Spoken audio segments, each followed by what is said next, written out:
Is this thing on? I've been a sinner, but I'm a saint. Oh, I'm a winner, covered in grace. Winter, spring, and fall, it's on you I go.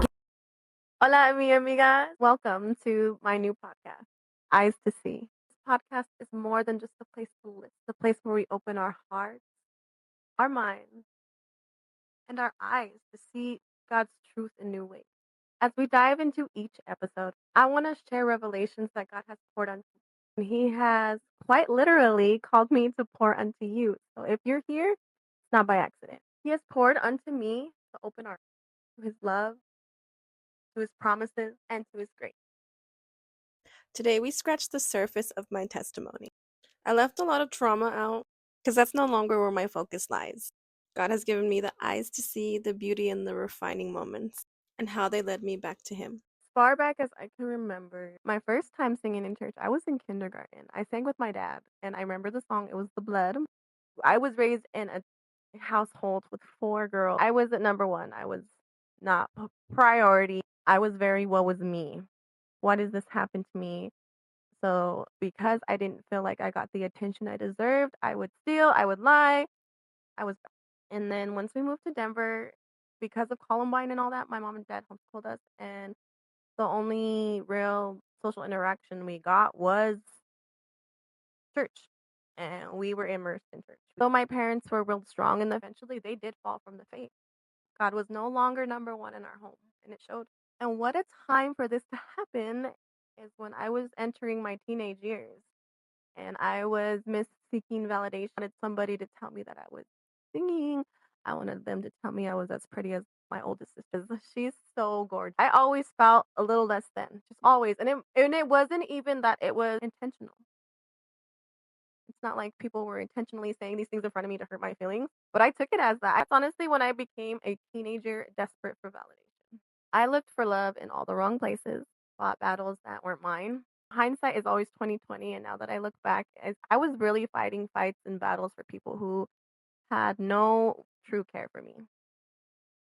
I wanted friends so badly and wanted to be accepted so badly that I accepted the worst kind of friendship.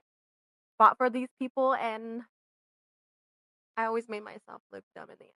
Battled for people who literally would go behind my back and drag me. But that's what I accepted. I thought that that was the kind of love that I deserved. The fact that we lived in such a small town made it even more difficult is because you couldn't do anything without people looking at you through a microscope. Rumors spread like wildfire. It made my life miserable. I hated being there. I had only guy friends, and I trusted the wrong one. I was a junior in high school when private pictures literally circulated through the school. I had people who would pretend to try to be there for me to see how I was doing, just to run back and tell whatever I was feeling or saying to everybody. At one point, I would even tell somebody a lie to see, but that always ended up backfiring on me because people believed it as truth. So high school was terrible for me. And at 18, instead of waiting for college, I ran away. I know you guys are looking at me like, run away. Girl, you were 18, but Hispanic household. I ran away. I rebelled against my parents' wishes. I thought I was ready for the world, but I wasn't. I literally knew nothing about survival other than actually working for my clothes and stuff like I would in the summer and help with bills. I didn't really understand the whole legalities of having my social security number and my um birth certificate and all these little tiny things that like you're like, oh crap, I'm gonna have to ask my parents for this. But we were not getting along. I was not talking to them. And so I had to lean on my grandma because I tried to make it work with my sister in the city, but they were just trying to make their life work. And I was honestly just a hindrance on it. So I understand why they had to be like, go live with grandma. I was already enrolled in college. So me just staying in the city in Denver really wasn't logical. I moved back and with my grandma helped me get my social security card and my birth certificate. And I literally chilled in her house for 2 weeks. 2 weeks of doing literally nothing. She's like, You don't have to do nothing. Just wait till college, and I'll take care of it all. Da da da da da. But being the little hustler that I was, I didn't want to sit there and take money from my grandma. First of all, and second of all, I didn't like being there by myself all day because she did work all day. So I made the walk. I made the walk downtown to this bar that I had seen that had a help wanted sign in the window, and I had heard my uncle mention the name a couple times. So I went and put in an application, and I got hired. So at this time, I was already accepted in college. I had been hired as a bartender at St. Ives, and life seemed like it was finally going my way. The first day of working at St. Ives, I had met a girl, and while we were rolling silverware, she mentions that her boyfriend has a cousin and she thinks that we would get along. I mean, she might have had good intentions by like connecting us and putting us together, but she like failed to mention that he did have a family. At the point he was living with the mother of his child, and all he told me the night that I met him was that he had a daughter. He never mentioned any girlfriend. I was just so naive. Like I was just going with whatever the flow was. I was down for whatever. And throughout that relationship, I got myself caught up in situations that could have landed me up in jail. Like I could have been in jail. I could have had my son taken away from me. I could have been dead. And I could have been left permanently scarred multiple times. But by God's grace, He guided me out. My ex was abusive. What I thought was love was jealousy. He would constantly accuse me of cheating even though I wouldn't, and I would have to prove my loyalty. And meanwhile, he was the one that was doing all these things behind my back. Like that, it was such a toxic place for me to be in, to have to sit there and sneak to check someone's phone, sneak to find out their unlock code, to the point where I put a keylog recorder on his mom's computer to figure out his password for his Facebook. And that is how I found out he was cheating on me. I remember it being exactly 9 months that me and him were together, and I found out I was pregnant with my son. And these girls knew. I knew. I knew too. The truth was that I found him that way. Still, I stayed because something about doing what I wasn't supposed to be doing gave me a rush.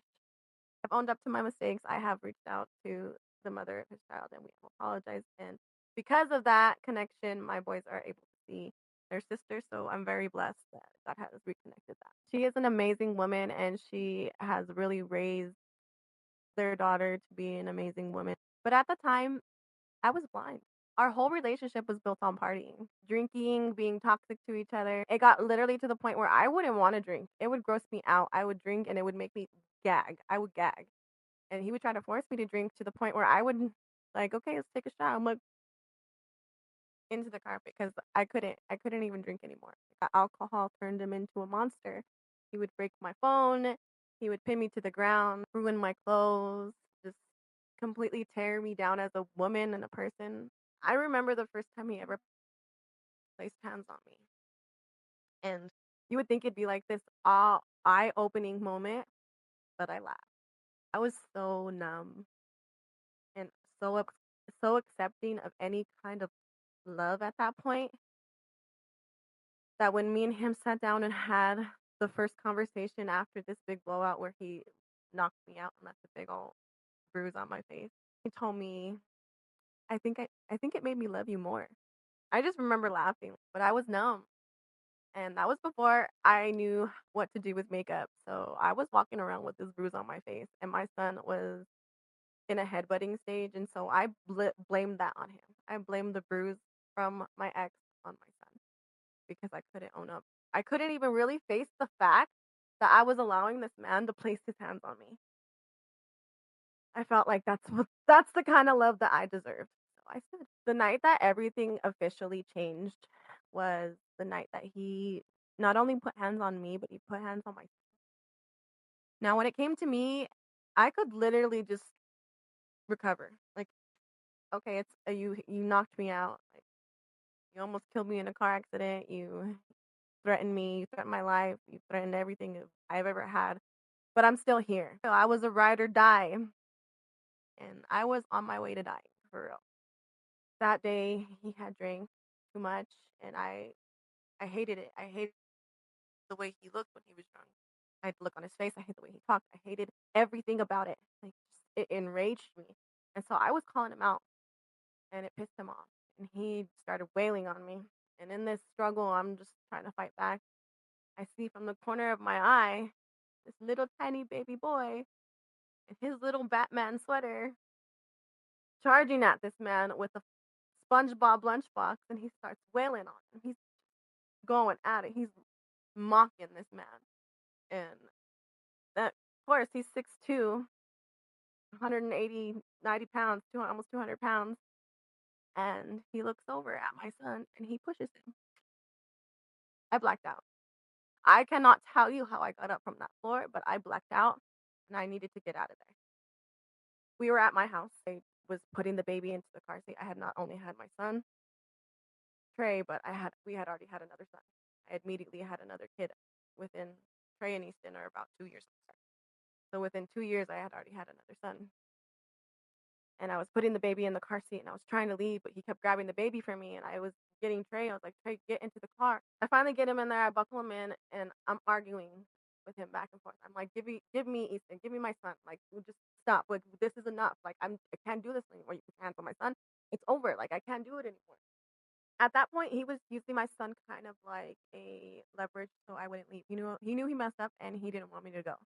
So thinking quick on my toes, I saw his phone there and I grabbed it and I called the first number that was in his text messages. And some girl answered. And I put on my biggest acting cape on that day and I was like, "Who's this? My little baby?" And like then he starts grabbing the phone, right? As he grabs the phone, he puts my son down and he literally like runs to the back room. I grab my son. Hear that? I grab my sweater. I run. I jump into that car and I run.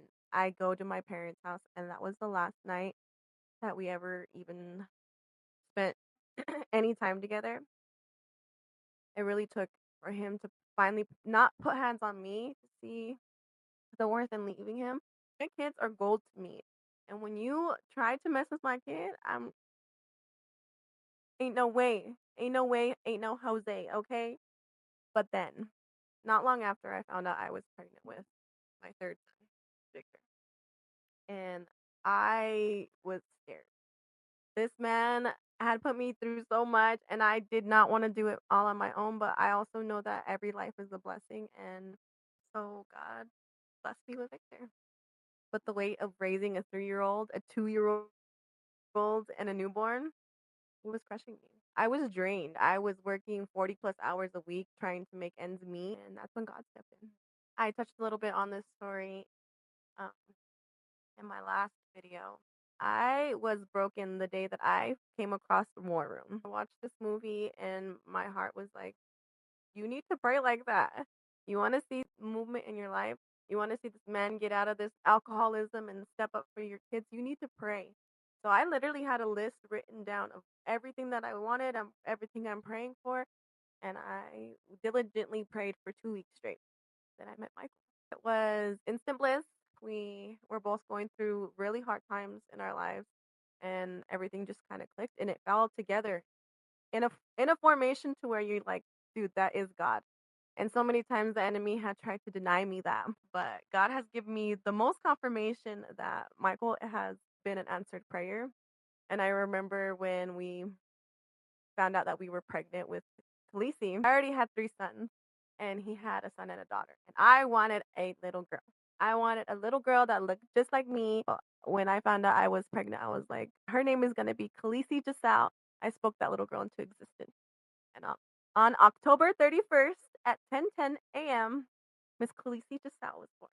But postpartum depression really took me. I didn't see the worth in me anymore. I was pregnant with my 6th child. Um, and had him a week after Khaleesi's first birthday. So they are a year and a week apart exactly. November 7th was we were blessed with Carter. And life still was amazing. I knew that this was my answered prayer and things just started falling into place. I first started finding my passion for makeup, and it was something that really pulled me out of my postpartum depression with makeup. Michael at the time was going to school to be a CNA, and he had seen that there was a cosmetology program. Makeup happened to be a passion of mine. It's something I dabbled in all the time. Every Halloween, I was something cool. Okay, I love paint faces. But when I finally had the chance to finally find out who I was, makeup really became a part. And that's when I created my TikTok. And slowly through my TikTok journey, I was getting that validation that I had always sought. I was getting the attention that I had always sought after. I had my husband, I had my kids, I had my home, and now I had supporters. I had people who loved what I did. And I was living the life of happiness. This is what I wanted, right? This is this is what I wanted, right? Right? But it became heavy. One thing that was supposed to bring me the most joy ended up ripping everything apart for me. I hated the way I looked. I hated my art. I compared every single thing I did to everybody else. I would create something out of the box, and I was like, "This gonna be the one, girl. You gonna go viral." And I would have somebody literally steal my blueprint and go viral with it. No credit. And that was the most disheartening thing that could have ever started to happen to me. That's when I started to realize that my passion for TikTok and makeup began to fail. It was nice. It was a nice little high every time one of my videos got 10,000 views, 20,000 views, 100,000 views, but it wasn't enough. It was never enough. I started doing more creative looks and I was like, I want to take pictures of these. I want to be a model. Okay. And so that's when Michael bought me a camera in War Room and got that inspiration. That was my first act of surrender to God. And in my first act of surrender and obedience to him, he blessed me with Michael. And after years of pain and betrayal and feeling like I had to fight every battle alone, I finally surrendered it all to God.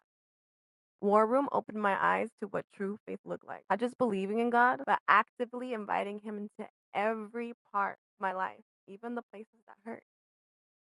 And trying to overcome all these feelings of rejection. They're getting instant gratification from getting tons of likes and follows from a video when you don't get it from the next video. It's disheartening. It's like, where you at, guys? Where you at? Come back again. And I ended up putting all of my worth into my validation on TikTok.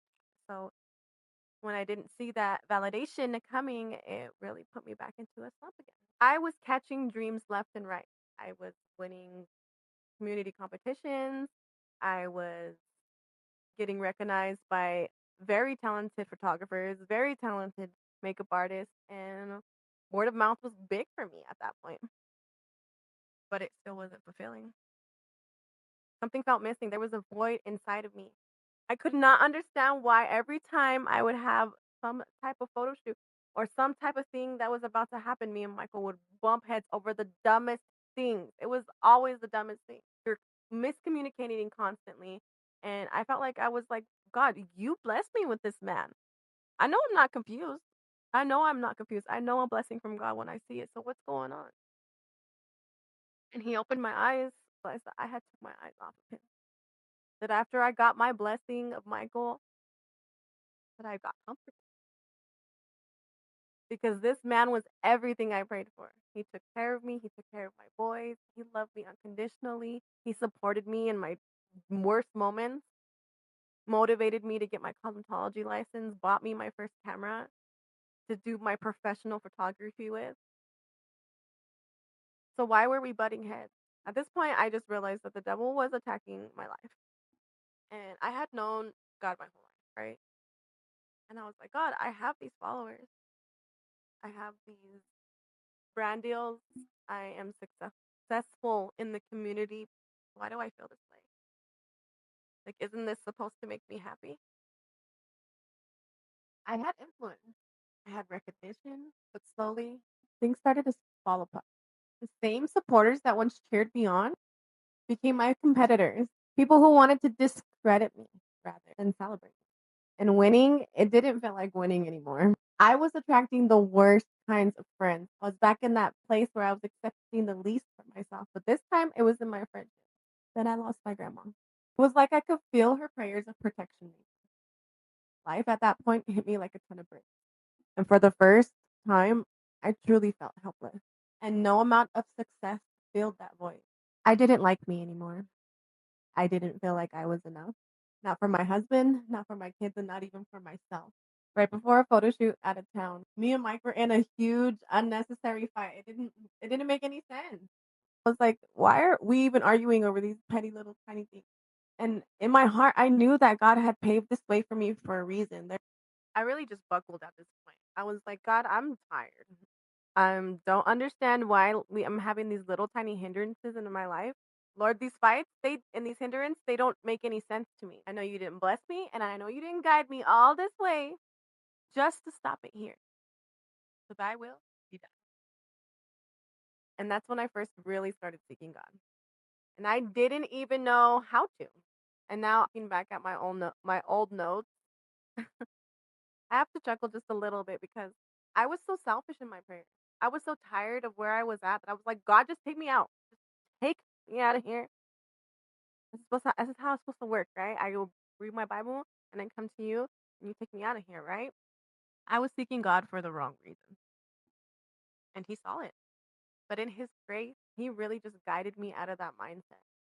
Because although I was seeking him for the wrong reasons, I was truly seeking him with all my heart. I wanted to know Jesus. And the more I got a taste of that sweetness, the more I wanted it.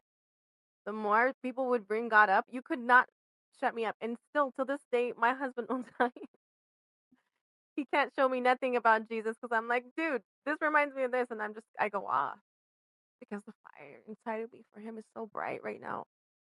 The way he's worked in my life has changed me in ways that I can't even explain to you because you have to feel it for yourself. Guiding me out of that mindset was probably a time in me and Jesus' relationship where he was just like, this girl, because it was a struggle. It was a struggle to let go of my flesh. I really thought I could seek God and keep doing the things the way I always had, but nothing was working. When it came to my social media content, I tried strategy after strategy. No matter the content, no matter the quality, it was like everything I had at one point just stopped. It just felt so stagnant, and I couldn't understand. I was like, "Whoa, where's my place? Like, what am I even made for? Why am I even here, Lord?" I tried weaving my new faith into my old content, and still, it was not sticking. And now I wasn't just confused, but I was sad. I didn't understand why nothing was working. The real doubt started to creep. Maybe I wasn't enough to praise the Lord. I mean, I've been praying, right? No matter what I do, it hasn't took me out of this. I still feel stuck. I still feel chains on me, and nothing I'm doing is working. Lord, I'm preaching about you on TikTok, but nobody's grasping onto it. There's a little bit, but what's going on? Like I can't stop sinning. I can't stop cussing. I can't stop doing these things that make me feel like a sinner. So maybe I can't do it. I'm not enough for you, Lord. You're too much for me. Like, you're God. What do you want? What do you want with me? Nobody's ever wanted anything to do with me unless I had something to offer. In this dread, God led me to a testimony that led me to the book of Romans. I already read all the Gospels. I had read the Acts. I had read some of Revelations, Genesis, Exodus, but had not read Romans. Because in reality, I was still a baby in my word. Although my fire for the Lord was bright and burning and I would preach whatever I knew about him, I was still a baby in my word. I didn't even know the book of Romans. And when I read the book of Romans, it wrecked me. All my view. All my view of who I thought I was wrecked. And I realized how wrong I had it. I couldn't stop sinning if I tried. But if I stopped trying myself and let God truly work in me, and not just when things got rough, he would be the one to strip it all away. He would be the one to strip away the things that I hated about myself. Romans taught me that I was not a sinner no longer. I was a saint. Me? A saint? This is honestly a word I had rejected my whole life. But God opened my eyes and showed me that's exactly who I was in Christ. I, Miss Teeny Medina, Christina, Crispy Lane. See? From that moment on, the fire for the Lord burned so bright in my heart. He's changed the way I think, the way I walk, and what's even more beautiful, overflowing into my family and to those around me. But this wasn't an easy thing. It didn't just like happen quickly. When God started stripping away my own flesh, I still wanted to hold on to pieces. I still wanted this and I still wanted that. But like, okay, God, take that. Take all that. I get that. I get the bad parts. But can we keep this? The pieces that had worked before. I wanted those still. But slowly he showed me that what I was clinging to was pale in comparison to what he really had in store for me. In my whole life, all that grasping to be seen, to be heard, to be validated by the world, when he had a crown waiting for me all along. In my surrender, in my obedience, I inherited a kingdom. How could I stress about likes and views and validation when I inherited a kingdom? Slowly, I learned how to walk in the spirit, to listen to the voice of God, to take every thought captive and give it to him. And the more I read my word, the more I realized every inclination of the human mind is evil, and the heart, it is deceitful above all things. Yet the world will tell me, trust yourself, and follow your heart. But those things led me straight to a life where I was fighting for a crown that wasn't even mine. And it wasn't even a crown at all. It was a weight that told me I wasn't good enough, a weight that told me I was meant to struggle my whole life. Until God finally said, wake up. We have things to get done. You have been asleep for too long. All the stuff of your flesh that you're holding on to, let it go. Follow me. And that's when everything shifted. I thought surrendering meant things would get easier. I felt like everything around me was getting stripped away. The noise, the distractions, the friends that I thought were friends, the things that I thought that mattered, the people that I thought that mattered were gone. God sat me down and said, focus on me. Keep your eyes on me. And that's exactly what I did. And then God called me to do something even harder, a fast. And I tried to talk myself out of this fast. He really wanted no distractions, just him. At first, I thought, okay, a little reset, but I had no idea what God was about to do in those 3 days. Let's just say I went in expecting clarity. What I got was revelation. And that's where God met me. Not in the places I thought I'd find him. Not in the winning, not in the numbers, not in the validation that I literally chased my whole life. He found me in the breaking, in the silence after the applause stopped. Just when I thought I had surrendered enough, and that's when he called me to fast. It was about breaking chains, about seeing, really seeing for the first time ever. So, what happens when you strip everything away and sit at the feet of the Father? What happens when the distractions stop and you have no choice but to listen? I'll tell you, but let's save that for our next Are you episode. ready to Next step time we out go of the deeper fog into the into the fast, clarity that into the God has for fire, you? into the 'Cause let me revelation tell that you, changed when me, you seek Him, He shows up. that And gave me this. fasting, it's not about Are what you you're ready to giving up, see? it's about what you're making room for. And I just want to say thank you for being here and for listening and for walking in this journey with me. Your support means everything. And I pray that this episode planted something in your spirit. And if it spoke to you, share it with someone who needs to hear it too, because you never know how one message can change everything. And next time, we are going deeper. I'll be sharing my personal experience from my 3-day fast, the struggles, the breakthroughs, and the unexpected revelations that shook me. So if you've ever wondered what fasting really does to your spirit, trust me, you don't want to miss this. Make sure you're subscribed and you follow me on both YouTube and Facebook. I will see you all on the next episode. Stay strong, stay faithful, and remember, God's timing is always right on time. I love y'all. Bye.